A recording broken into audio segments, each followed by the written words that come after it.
Thank you for joining us. Today we're going to be, over the next hour, joined by some colleagues from around the world to discuss tips on oxygen conservation as part of this ongoing series on COVID-19 clinical technical assistance with support from USAID and STAR and the Public Health Institute. Over the next hour, we're going to be focusing in on practical tips for clinicians, the non-engineers, to conserve oxygen. It's obviously a topic that's has affected many care providers and patients over the past year and continues to be an ongoing issue. Before we get started on the presentations, just as a reminder, we are recording this talk. Also a reminder that this information is not intended to provide or replace medical advice, and any reference to equipment or devices in this webinar is not meant to be an endorsement of those items. The webinar is being interpreted simultaneously in Spanish as well as French. Both of these languages can be accessed in the toolbar at the bottom or top of your Zoom window. Please select your preferred language. Additionally, we will do a question and answer session at the end after our two presentations. Please, throughout the presentations, feel free to submit using the Q&A box in the Zoom menu. Just as a reminder, some of the tools that might be mentioned during the talk as part of this project can be found on these sites. Some of the training tools and reference materials specifically with regard to oxygen concentrators, many of them are posted at the Open Critical Care Resource Library. The guidelines dashboard and COVID protocols websites also are continuing to be updated. A few resources to highlight specific to oxygen conservation, the topic of this talk. The oxygen calculator that has been created as part of this project can be accessed both through Open Critical Care or through oxygencalculator.com or .org. We'll go through that calculator a bit towards the end of the webinar in a little more detail and highlight some upcoming features that are being implemented with that tool. Additionally, in the resource library, there is a top 10 ways to conserve oxygen supply, which can be accessed through the QR code below. And then finally, in the resource library, there's also a compilation of oxygen planning resources from multiple initiatives around the world, including PATH, the WHO, UNICEF, and many other colleagues. These span from facility level planning to national level planning to planning tools that really are intended to be utilized by engineers who are installing infrastructure at different facilities. So please check that out as well. Just briefly, I want to highlight a couple of the high points that we'll be going through during this session. At the bottom right is an article that just came out in Chest by Rich Branson and colleagues. Rich is a member of the technical advisory group for this project, and this infographic is part of an article on observation conservation strategies. It's a great quick read, so would highly recommend that. We'll go through many of their top 10 list during this webinar as well. High up on the list is using evidence-based saturation goals to titrate oxygen and make sure that you're using oxygen in a safe way, but also not overusing oxygen. This is very important and will be the focus of the talk by Dr. Lelouch, one of our speakers, so I'm not going to dive too deeply into that. Additionally, maintaining equipment, ensuring that it's operating optimally, that it's also checking regularly for things like leaks, taking care of equipment. All these things might sound quite basic, but are really fundamental to making sure that the oxygen infrastructure in your facility is not only delivering care optimally, but making sure that you're not wasting the precious resource of oxygen. Jim Stunkel is joining us from Assist International, and he'll be speaking to this point in much more detail. So to quickly go through a few other kind of top 10 list strategies for conserving oxygen. One is developing load balancing strategies. This has come up throughout the pandemic, and when we refer to load balancing strategies, this occurs at many different levels. At the facility level, this may be a matter of understanding where in your hospital oxygen is needed and being used, and where in your hospital oxygen is in excess and not being used. Part of understanding the ecosystem within a facility also has to do with, depending on how oxygen is supplied, the logistics of getting oxygen to certain locations within the facility, or making sure that patients aren't concentrated in an area that simply doesn't have the infrastructure to provide that level of oxygen support. At a regional or national level, this is kind of, as the name implies, trying to understand where your oxygen is and where your patient needs are, and to try and balance that. This has taken the shape of many different strategies through the pandemic, including call centers to try and find beds or oxygen supply, but this is a critical piece of the oxygen conservation strategy. Tracking consumption rates for facilities, often this becomes the role of the engineer where available, but in many facilities that isn't an option. And having a basic understanding of what patients are consuming on a regular basis, and being able to plan ahead to make sure that you have enough oxygen both today and a week from now, for example.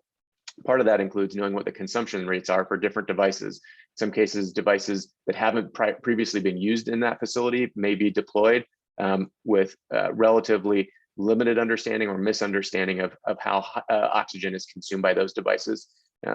High flow delivery systems, including high flow nasal oxygen, and some CPAP devices have presented challenges during the pandemic. CPAP and non-invasive positive pressure ventilation, or BiPAP, these can present unique challenges in terms of oxygen consumption. And number 6 here, be thoughtful with leaks. This is a tricky area that we just wanted to flag. When titrating CPAP and non-invasive, it's very common to have leaks, and in many cases, you want to have leaks. Some systems require leaks. All that said, it's complex and can make a very big difference in terms of oxygen consumption if you are deploying non-invasive ventilation on a large scale at a facility. Liquid oxygen is not an option for many places, but where it is often the most efficient way to provide oxygen at scale. Utilizing or considering, at least if oxygen storage and backup supply strategies are possible at your facility, is another important thing to highlight that we'll come back to in the Q&A. Adequate backup power, I know, will be discussed by some of our presenters, but is key depending on the power, or depending on the oxygen supply that you'll be using. And then finally, consideration of oxygen conserving devices. This is receiving kind of attention in this ongoing surge. So I wanted to touch on that a little bit in the next 2 slides before handing it over to our presenters. So in terms of oxygen conserving devices, they're really two flavors. The first here, these are devices that have a reservoir that helps to store oxygen, for lack of a more elegant description, store oxygen so that with each breath, the patient gets a little bit more oxygen than they would have otherwise gotten, given the same flow rate from, let's say, an oxygen cylinder or a flow meter. These 2 devices are commonly found in some settings, but in many settings are not available. These are commonly referred to as oximizers. These were developed for patients with stable, chronic outpatient oxygen needs to try and make their supplies at home go further. There's really limited data in COVID-19 or patients with severe acute respiratory illness, and these are not designed to work with patients who have high oxygen needs or escalating oxygen needs. So their efficacy in conserving oxygen is unknown. This is an ongoing area that our group and some others are studying, and so we hope to have data to share on their performance and new devices that are being proposed in the current pandemic. Another type of oxygen conserving device that you may have heard about or encountered are commonly referred to as pulse dose regulators, but essentially these devices only release oxygen when the patient is triggering a breath. So if you think about a patient breathing on a cylinder, for example, during the exhalation phase, flow is still coming out of that cylinder, but not going into the patient's lungs. That's not to say that that flow doesn't have a purpose with helping the patient to get rid of carbon dioxide or flush their airways, but in some cases that oxygen is wasted. And so these pulse dose regulators sense when a patient's triggering a breath and deliver breath to them only during the inspiratory phase, and doing so save oxygen. However, again, these were not developed for patients with acute respiratory illness, and testing is ongoing to try and clarify their role in the current pandemic. Last slide here. Knowing your consumption rate is very important. There are many different types of devices that do the similar things, but not the same. The top row are all devices that can do CPAP, for example. They all have very different rates of consumption of oxygen and very different needs for operation in terms of the consumables and the oxygen sources required to power them. On the bottom are different types of high flow nasal cannula devices, for example. Same thing. These have very different needs and very different implications when it comes to consumption of things like consumables, but also oxygen. So you need to know the manufacturer, how you're using it, what mode, what the patient's needs are, and then also provider preference. How providers choose to implement these devices can make a big difference on oxygen consumption.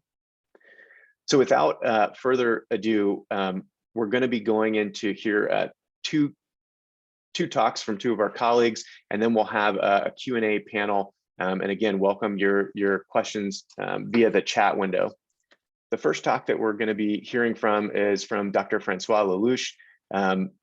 Dr. Lelouch is an associate professor in the Department of Medicine at Laval University. He's a specialist in internal medicine and intensive care. He has participated and leads many research projects as a member of the Canadian Critical Care Trials Group and the research group Critical Care Respiratory Health Network of the FRQS. His research program is really focused on evaluation of methods for respiratory support, humidification systems, patient ventilator asynchronies, and how to automate the processes for improving oxygen conservation with saturation monitoring.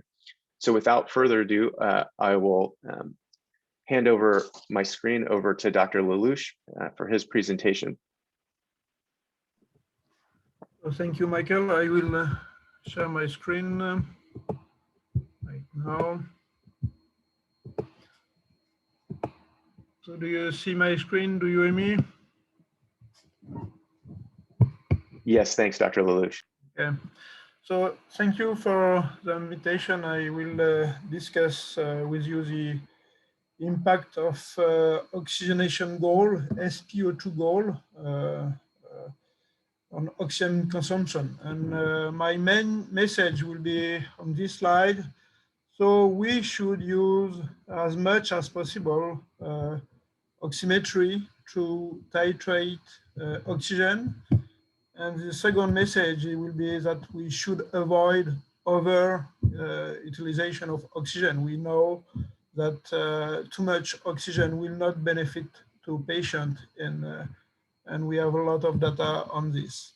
So my main conflict of interest is I am a co-founder of Oxygenov company, and I will briefly discuss of 302, which is an automated device for oxygen therapy, because my main research program currently and my main data come from this evaluation, but it is not for promotion of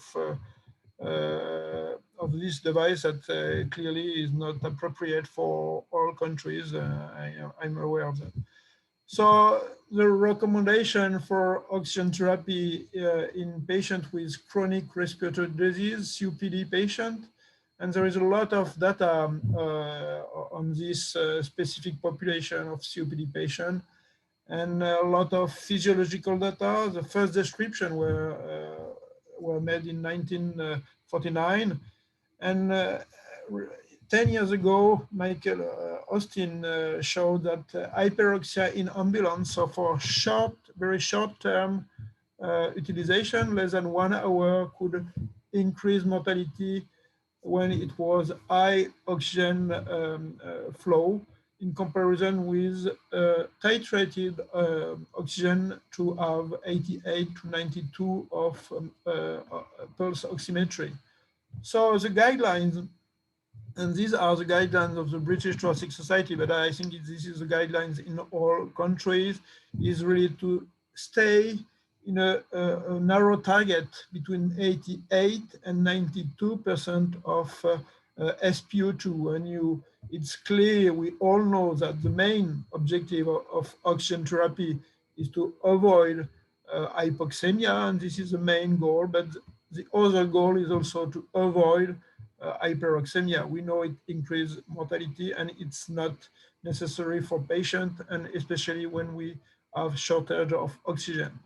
So this is for a COPD patient. And we also have a lot of studies that were conducted in non-COPD patients, in the general population of acutely ill patients.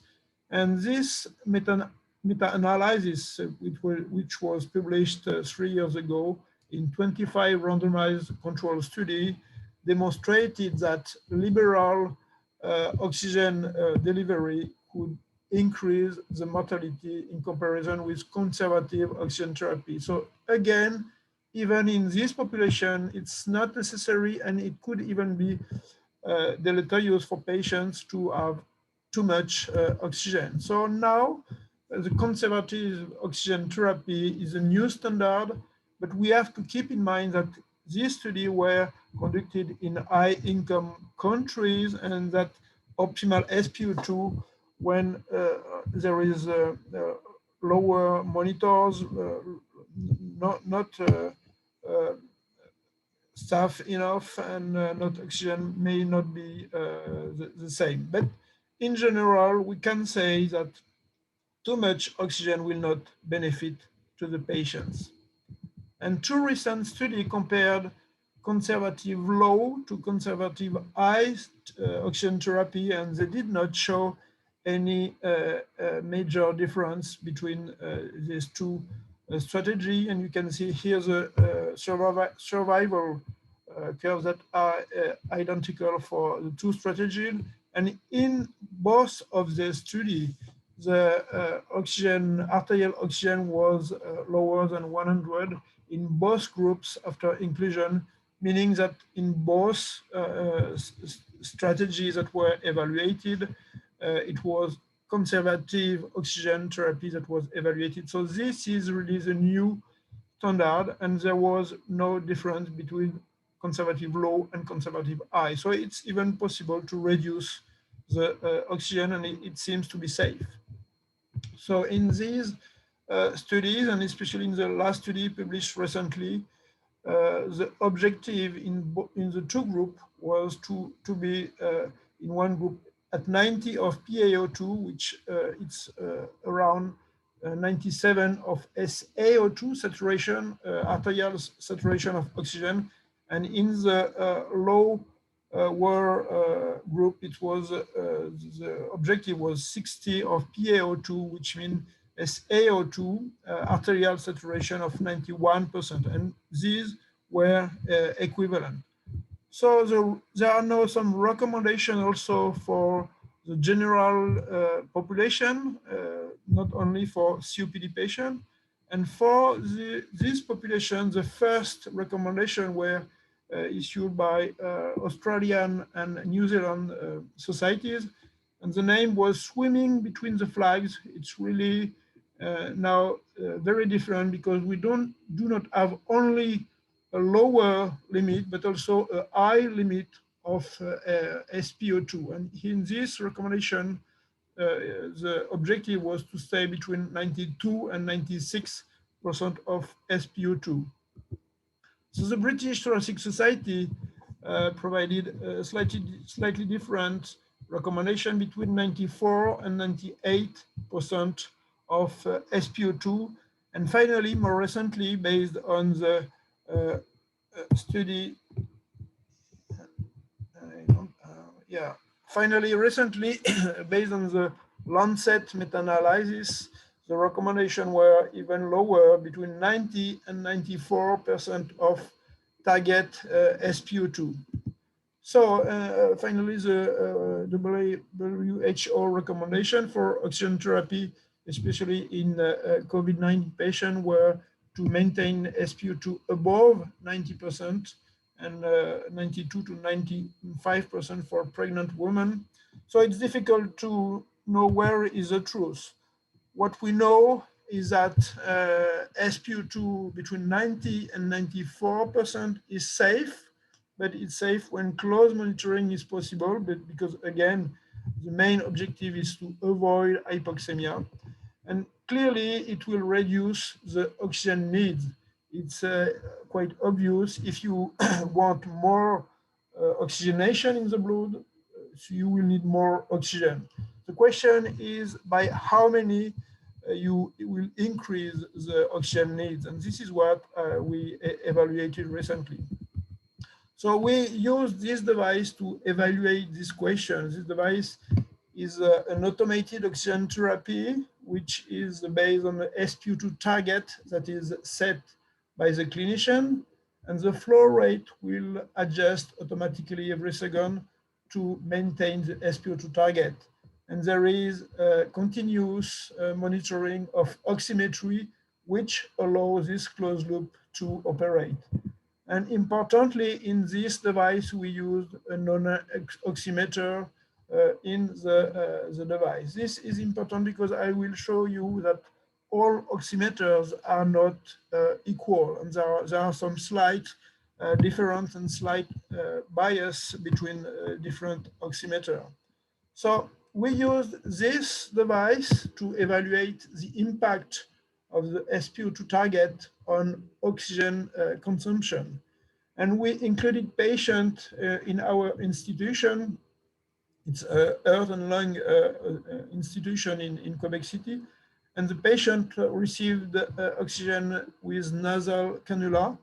And we changed for all patients progressively increase of the SpO2 target from 90 to 98%. And we change when we add 2 minutes of stability of the oxygen flow rate. So the results, I was quite impressed by the result because I had no idea, and it was strange, but there is very few data in the literature. But you can see that in 36 patients that we included in this study, when you increase the oxygen, the target, you obviously increase the oxygen flow rate, which is not a surprise. But what was a surprise for me was how much it was important difference. Between 90 and 92% of target, you increase by twofold, and between 90 and 98%, you increase more by sixfold the oxygen needs. So this is really relevant in the discussion we have today on how to reduce the oxygen consumption. So this is the data for all the patients, and there are some difference between the type of patients, COPD or pneumonia, and other patients, but I think we should keep in mind that few percent of difference in SpO2 target might have huge difference on consumption of oxygen. So from 90 to 92%, just 2% increase, we need to increase the oxygen use by twofold, which is major in some situations. Another study which was conducted in Tunisia in 51 patients after intubation, they evaluated the manual and closed loop oxygen therapy, but more importantly, just the difference of 1.2% of SpO2 on oximetry translated in decrease by twofold in oxygen utilization. So again, just 1.2% in this study different decreased a lot the oxygen consumption. And finally, one example of patients that we managed in our institution, a COVID-19 patient with automated oxygen. And we show here, we see here during 5 hours with this patient, you can see in blue the SpO2, in red, this is the SpO2 target, and you can see the oxygen flow in green, which is constantly moving in this kind of patient because as soon as they are speaking, as they are moving, there are a huge difference in oxygen flow. But more importantly, you can see the mean oxygen flow during 5 hours, 2.33 liter per minute. And just by reducing the oxygen target, we could decrease for the next 20, almost 20 hours, we decrease a lot the mean oxygen flow, which may be related to patient improvement, but notably there is an immediate decrease in the oxygen consumption. So really the target SpO2 has a major impact on the oxygen flow.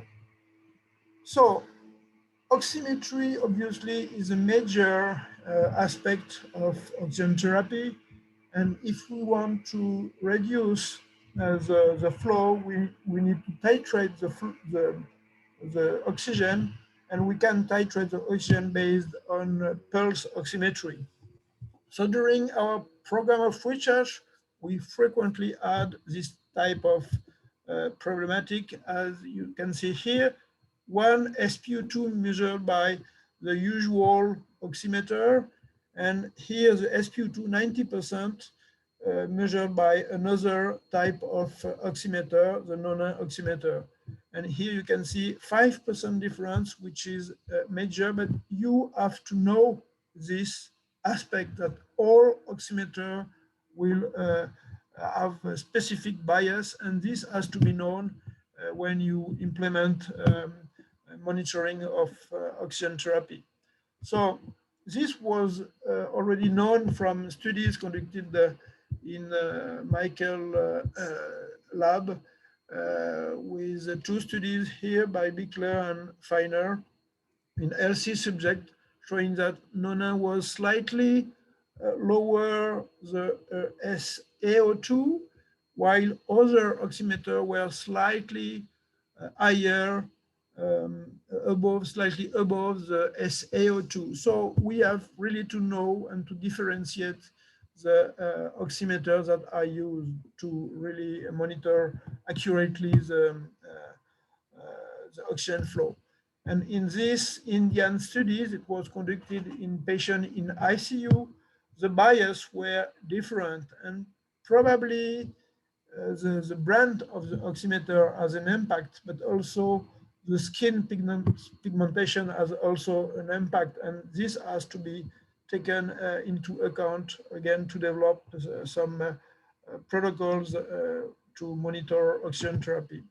So we currently conduct a study comparing the most frequently used oximeter, Massimo, Nelcor, Philips, and NONA, which is in our device. And we also evaluate two oximeters that was previously evaluated by Michael Lipnick. He evaluated 6 inexpensive pulse oximeter, but these two ones were good, at good accuracy in comparison. So we also, in our study, integrate these two low-cost oximeter. And we compare the oximetry values to SaO2, which is arterial saturation, which is the gold standard. And so we include consecutive patient in ICU who already have an arterial line in place. And so we compare the values of the oximeter at stability after several minutes and the arterial blood gases and oxygen saturation, arterial oxygen saturation. And most frequently we have, and this was our hypothesis, we have different values, and most of the time the value with NONA is below the other value. Here you can see 96 Philips, 95 Massimo, and 95 Nelcor. And this was part of the hypothesis. And when we look in detail, we can see that NONA and Comtech saturometer, oximeter are always below you can see in the middle, which is the value of arterial saturation, and it was always an underestimation of the saturation with these two oximeters, while with other oximeter, it's more balanced in between. But you can also see that the precision of the error is similar between all the device. But we know that with NONA and contact, we are most of the time below the arterial saturation. So the main limit of our study is that only patients with light skin pigmentation, you know, there is a scale from Fitzpatrick scale from 1 to 6 based on the skin pigmentation, and we only have patients with 1 to 3 in our ICU, which is a clear limit of this study. And additional data will be available to know more about the bias of the different oximeter based on the brand and also based on the skin pigmentation of the patient. So I think it's really necessary to have more and more of these studies with all the type of populations. So how could this be translated in the resource viable settings? And it's clear that oximetry is critical and to follow and to titrate oxygen. And as you saw, it's not necessary to attain 98 on 100%. It's clearly not necessary. It's potentially deleterious for patient, and it will clearly increase the oxygen consumption. So the SpO2 target should take into account the type of oximeter, and really we should have more and more data in the future, because it's not very well known, and it has to be taken into account when protocols are developed and where SpO2 targets are defined. It's clear that we should have more and more pulse oximeter available, because it's also critical to titrate oxygen, as you know. And training and education should focus on this aspect of SpO2 titration. And clearly, the more we will have people trained, the better it will be for all this aspect of management, but also for this aspect to titrate accurately oxygen to avoid hypoxemia, but also to avoid useless hyperoxemia. So these are the key message. Again, we were really impressed by this impact of SpO2. There was not a lot of studies, but I would be interested to have more data. But in our study, this was striking. So the conservative oxygen therapy is the standard of care, and it could be difficult in some places to implement, but really we have to try to do it as much as possible. And the SpO2 target should take into account the type of oximeter and the skin pigmentation. So thank you for your attention. This was my last slide. Dr. Lelouch, thank you very much. So as we transition, and Mr. Jim Stunkel will be sharing his screen, I'll be introducing him. Mr. Stunkel is Vice President and Director of Operations at Assist International. He's managed the implementation of medical oxygen production and distribution centers in multiple countries in East Africa. He's also currently General Manager of AI medical oxygen production, licensed in Ethiopia. Jim has served with AI for 30 years in multiple programs around the world. And his background includes a 30-year service in San Jose with the SF Fire Department Emergency Medical Services Program, among many other endeavors. We're very lucky to be joined by him to share some of his expertise and experience on oxygen conserving strategies. Mr. Stunkel, if you want to go ahead and share your screen, we'll hand over to you. Thank you. I will begin to share my screen here. Prepared now. And as that's Oh. happening, just a reminder for everyone, please go ahead and submit any questions. We'll, as soon as Mr. Stunkel finishes his talk, we'll hear from our panelists and go through those questions. Michael, is my screen visible now? We do not see your screen. Okay, let's step up to that. Excuse me for a moment.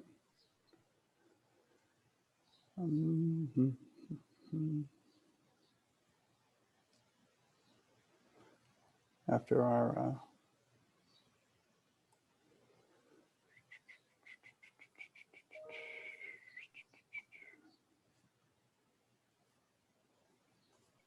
better? Yep, perfect. Thank you very much. Pardon the delay, everyone.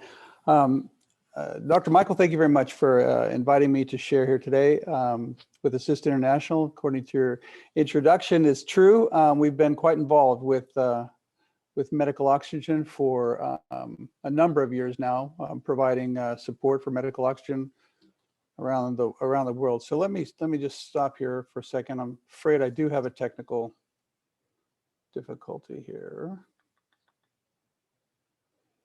So trying again. Better. Oxygen conservation is really our key topic today from my part of the presentation. We don't see your slides, Oh, Jim, my sorry. goodness. Oh my goodness. We're still messing around here. The sequence. Share. Slides. Do we see slides yet? There we go. Yep. Oh, my goodness. Please pardon that disruption. So let's get right to it. The key message of this module is understanding the management of the oxygen production and delivery equipment to prevent leakage and oxygen loss due to leakage. So why is this topic a priority? Well, the reason it's a priority is because leakage is actually a significant problem. The impact is costly, maybe even very costly in terms of both healthcare and finance. And additionally, leakage can be very dangerous.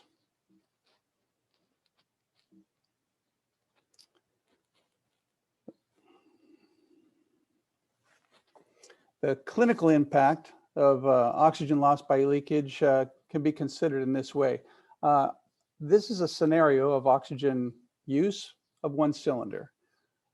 See in the table, the volume of one cylinder is 7,000 liters. Cylinders may be larger or smaller, but for this example, 7,000 liters. And the rate of flow in this scenario would be 5 liters per minute. Quickly, if you do the arithmetic, 7,000 liters divided by 5 liters per minute is 1,400 minutes, which would equate to, divided by minutes per hour, 23.3 hours in a day. So the conclusion is that one cylinder, 7,000 liters, is about 1 day of oxygen when flowing at a rate of 5 liters per minute. So now consider a hypothetical leakage scenario. Leakage of oxygen from the 7,000 liter cylinder and the devices may occur at a rate of 1 liter per minute. At this rate of leakage, 1 liter per minute is 20% of your 5 liter per minute rate of flow. So here's a hypothetical impact. 20% loss of oxygen equals 20% loss of capacity for therapy. 20% loss of capacity is 20% loss of patient therapy. So the conclusion, just on the metric of the impact of leakage for clinical purposes, the rate of loss due to leakage may be higher or lower than this example, but leakage will negatively impact capacity for patient therapy. Consider now also the economic impact of the loss of oxygen by leakage. Imagine example 1 in the column on the left in this table. Cylinders purchased each day by the hospital would be 1. Now that's a very low number of cylinders for a hospital, of course. Maybe a health center, 1 cylinder per day. The cost of a cylinder, $20. Days per year for the hospital to purchase, That would be 365 every day of the year. That health center or small hospital needs 1 cylinder of oxygen. So what's the cost in a year for that 1 cylinder per day? The answer is 1 times $20 times 365 is $7,300. What is the cost of the loss of finance if the rate of loss of oxygen is 20%? Well, that would be $1,460. But 1 cylinder of oxygen is very low. There are hospitals that easily use 100 cylinders a day. At $20 a day, every day of the year, they may be spending $730,000 a year for oxygen. And if they're losing 20%, they've lost $146,000 worth of oxygen just through leakage. Now, the cost of a cylinder and the rate of loss may be higher or lower than in this example, but the oxygen leakage certainly has a financial impact. We don't want oxygen leakage. So let's look quickly at the basic oxygen equipment that's used in hospitals all over the world. You see in this diagram the high pressure cylinder. It's got 150 bar of pressure, or 2,000 PSI, pounds per square inch of pressure in the cylinder. The cylinder valve handle, which opens to release the oxygen at full pressure. The regulator, which reduces the pressure to about 3.5 bar or 50 PSI. The gauge that indicates the pressure in the cylinder. The flow meter valve, which is open and adjusted to allow a rate of flow of from 1 to 15 liters per minute. And the flow meter, which the ball indicates a flow of 3 liters per minute. And then the humidifier, which the oxygen flows through water to the patient. And finally, the tubing to the patient. So why are these important? Well, it's important because the regulator and the flow meter leaks are the most common. And what we want to do is maintain those devices, keep them clean and dust-free to prevent contamination and interfere and cause leakage. The pressure on one side of the regulator is 2,200 PSI. If the leak is there, the leak will be severe because it's under high pressure. On the other side, it's 50 PSI. The leak will still be a problem. Here's the direction of oxygen flow out of the cylinder, through the regulator, up and through the flow meter, out to the patient. You can follow those green arrows and see the flow. Why is this important? Where do leaks mostly occur? At the connections. So this is where the clinicians, the technicians that provide the oxygen therapy to the patient and manage these devices can be aware, look for, and attend to any leaks. They can happen at any point indicated through this system. So what's the most common cause of leakage? The answer is a lack of proper care and use. Sometimes it's because the staff may not know how to properly care and use. But the first priority for care and use is by simply handling the equipment with care. To install the equipment, this is the regulator being installed to the cylinder. Install with care, aligning the threads to the valve and using the fingers to gently insert the fitting. Use your fingers to begin the connection, and when gently tightening with a wrench or spanner, use great care not to over tighten. This can eventually ruin the threads, ruin the fitting, ruin the connection, and leakage can occur at this point. It's important that the only point of contact where to use a spanner wrench is at this fitting. Do not attempt to tighten by turning or twisting the gauge on the flow meter, and do not attempt to tighten by twisting the flow meter itself. Oftentimes, technicians who are setting up this equipment to provide oxygen to the patient will use their hand to twist by the gauge or by the flow meter, twisting the regulator. This mistreatment will damage the device and causes leakage and wasting oxygen. So here's a result of damage. Mistreatment causes damage and leakage, and the result is staff will then try to stop the leaks, but tape is not a cure and will not stop the leaks. This is catastrophic. You can imagine they've identified leaks all over this device. And as I've walked through many hospitals and provided care in many hospitals around the world, this is not an uncommon sight.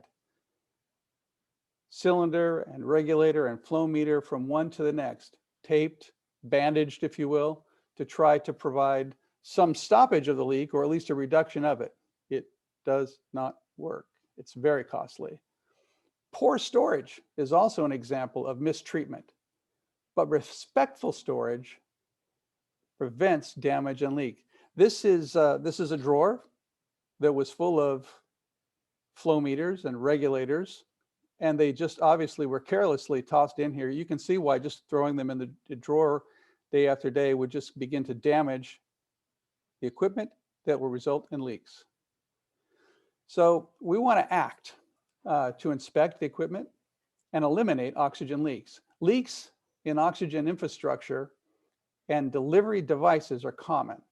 To find the leaks, look and listen, and then test for the leaks. Just by looking and listening, often you can discover a leak because you'll hear, especially if it's under high pressure, especially around the flow meter and regulator that's connected to the cylinder valve, and throughout hospital piping infrastructure.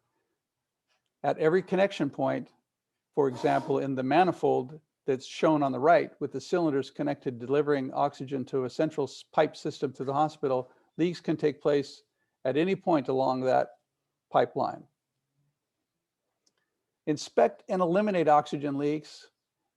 There's many ways to do it, but additional common causes of leaks include not turning off the devices after use, such as with flow meters during patient therapy, and even anesthesia machines after surgery. Of course, this is accidental, but the oxygen remains flowing. The loss is significant. It's maybe not even the same as a leak due to mechanical failure, but it's a leak due to human failure. Leaks in these delivery devices are common. Again, look at the devices, listen, be attentive, and pay attention to how the devices are performing. Again, the most common location for leaks is connections and fittings. You can see in the anesthesia supply on the right in that image, the concentrator and a backup cylinder both are providing oxygen through the flow meter to the anesthesia machine. However, leaks can take place at any point along that way. But let's always try to remember to turn off these devices when they're not in use. So how about a leak test? Best way for leak testing is this: simple. Make a mild soap and water solution mixed in a spray bottle and spray on the area to test. This would be at a location where maybe you heard some leakage. You could hear the pressure of oxygen being released through a leak, and you want to discover exactly where it is so that it can be repaired. By spraying this soapy solution, the leak will be revealed because it will create bubbles as the oxygen escapes through the soapy water solution.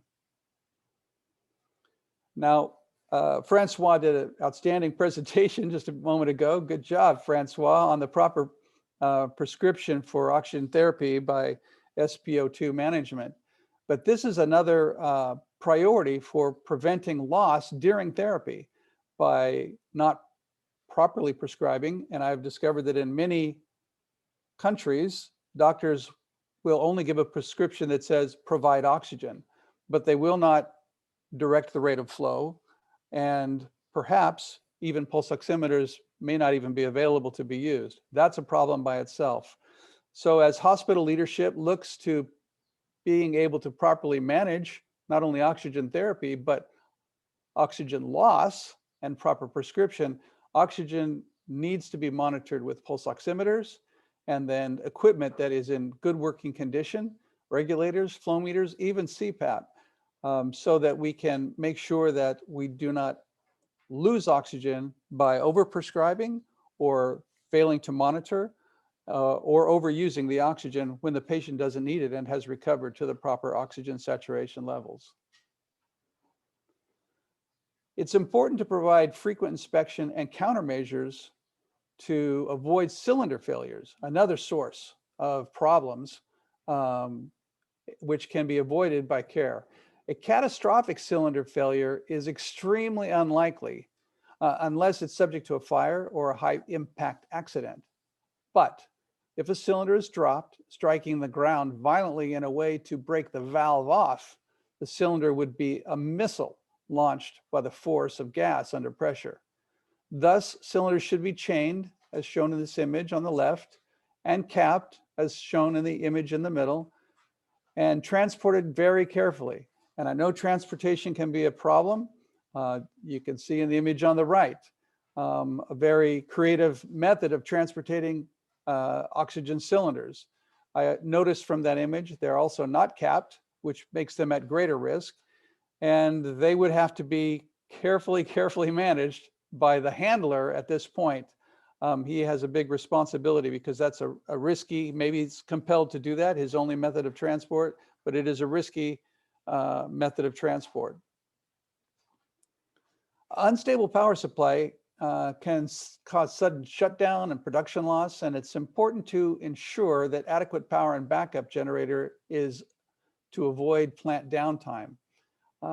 This isn't directly related to leaks, but it's related to downtime, which is the result of oxygen loss will result from that. So the tips for best practice are use voltage stabilization units where power supply and voltage is variable, and regularly test the backup equipment for the power supply. To inspect for leaks on large equipment, the general rule is the same. Inspect systems such as PSA, that's a pressure swing adsorption plant, or the DOCs, that's the deployable oxygen concentration system. They're capable of filling cylinders. Again, we want to acknowledge that leaks in this equipment are also common. So we need to inspect and eliminate the leaks by looking and listening, testing with the solution method that we showed before so that we can then repair as needed. The PSA oxygen plant with cylinder filling, this is the most common area for leakage on a PSA plant. These valves open and close to fill and remove cylinders from the filling station. So therefore, they are the most common area for leakage on a PSA plant. It's at these valves and fittings and connectors, so the filling wrap. This is where we need to inspect and test for leaks. Here's a comparison of two cylinder filling connections. I'd like to point out these also have a relationship to leaks. Number one is very bad. A high pressure leak frequently happens here because this connection is weak, and a wire is actually being used to tie the filling hose to the valve stem because the hose will blow off with high pressure. Therefore, it's tied to prevent injury or damage. And number two is very good. There's no leaks there. That hose is not going to blow off. The hose blowing off can be very, very dangerous. Here's some more detail regarding the cylinder with a high pressure leak that causes the fill hose to be tied. It's very dangerous. And you can see in the image on the left, there's a bad connection. That's where it is. It causes the hose to blow off, and it can strike anything nearby with great force, including the high pressure compressor that's there for filling cylinders. That's a very sophisticated piece of equipment, and it's very expensive too, but you can see in the image on the right, the high pressure compressor is damaged from the impact, being stricken by the hose, the brass fittings at the end of the hose when it blows off under pressure. So summary, leakage is a very real and significant problem.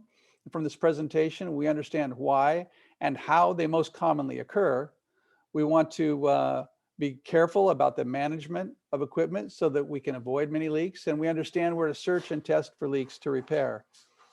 We understand that leaks are a serious concern. The impact is costly in terms of healthcare and finance, and it can be very dangerous. Speaking to the danger of oxygen leaks, here's a final safety mandate. Oxygen is actually a hazardous material, and related fire danger is very high, as we've seen tragically in the end of April, and within 1 week recently, the hospital in Iraq and then again in India, catastrophic fires destroying hospitals and killing so many people due to oxygen not being managed properly. Never allow smoking or open flames around oxygen. It's just too dangerous. So please be safe. Oxygen does save lives, and thank you for this opportunity to present. Michael, to you. Thanks very much, Jim. Appreciate that. Great talk. I know we're coming up on the end of the hour. We will do some questions with our panelists, so please put those into the Q&A. So between Francois' talk and Jim's talk, we've heard about some relatively non-technical ways to conserve oxygen. Certainly require knowledge and some skills, but are some pretty easy things that could be followed. Titrating saturation goal makes a big impact. Making sure you don't have leaks and just kind of taking care of your equipment are two big things, but they do require certainly staff, and they do require some infrastructure. I'm wondering, question to the panel, in some settings, how can this be practically implemented? Also curious to hear from the panelists, anyone with that could expand on challenges that they're seeing that we haven't discussed, other strategies for conserving oxygen. Carolina or Rashan, any comment on that? And then there are a few other questions that we'll start going through.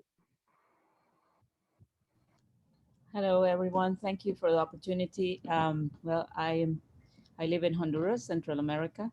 So when I was looking at all these photos, I thought you were right here at home. So it's a very challenging situation because not only because lack of staff that are prepared for maintaining these the oxygen supply and all the system, the oxygen system, but also the lack of funds and lack of many things. So sometimes of course you have to use tape for something. Of course you have to use a wire or some type of hose or to tight something to avoid leakage and things like that. And that's well, in summary, it's a challenge. It's a challenge when you live in low middle income countries, and worse if you're in inland hospitals. Also, at the end, I would like to say that this, I like to say that this recording will go to person or people will hear it, and I am very pleased to know that this will go to different settings, because we need this type of knowledge. And by the other hand, I am one of the anesthesiologists, intensive care physician that do advocacy for home-based pulse oximetry.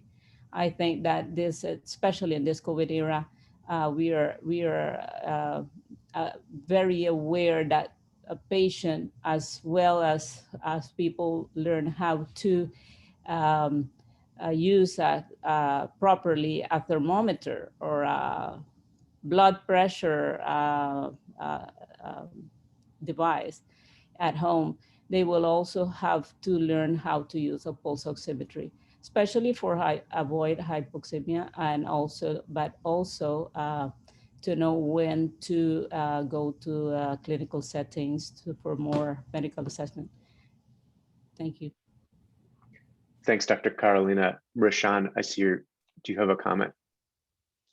Thanks, Mike. Thanks for inviting. Hello, everyone. Nice to connect. Thank you for the nice presentations. Oxygen conservation, in my mind, is always a comparison between what are the options available. So is it ventilation? Is it low flow oxygen? Is it high flow? Is it CPAP? And then once you've chosen a mode or no oxygen, how do you titrate within that mode, and what are the options? It's kind of how I like to think about it. You're constrained by the availability of the options you may have at the settings you work. For example, you may only have one type of CPAP device or NIV device, which is through the ventilator. So there's a limited things you can do in that case, but often my experience and learning has been that you can titrate within that particular pathway, and you can also find different modes of providing the same therapy, usually within the same health system and the hospital. It pays to look actively and remember to down titrate. Often, this is one of the things critical care physicians and emergency doctors should be more, and not only physicians, the whole MDT should be keen to down titrate as much as up titrate, especially in COVID, is not a flat illness by any stretch of the imagination. In fact, I would go as far as to say it's one of the most unstable illnesses, if I may say that, in my short career I have seen. And up titration and down titration of oxygen is perhaps the most powerful way of conserving oxygen within a particular pathway. Thanks very much, Roshan. Jim, I see that you answered a question in the chat that came from Mir regarding, are there flow meters or regulators that are more likely to leak than others? And I see your response. All brands seem good if they're properly cared for. I don't know if you want to expand on that, or Yeah, the only thing that I could add is to point out that the equipment's not complicated, right? It's a very fundamental mechanical operation of a pressure valve in the regulator that controls the rate of flow. It's at that interface where the greatest risk of leak can take place. Oftentimes there are seals that even come.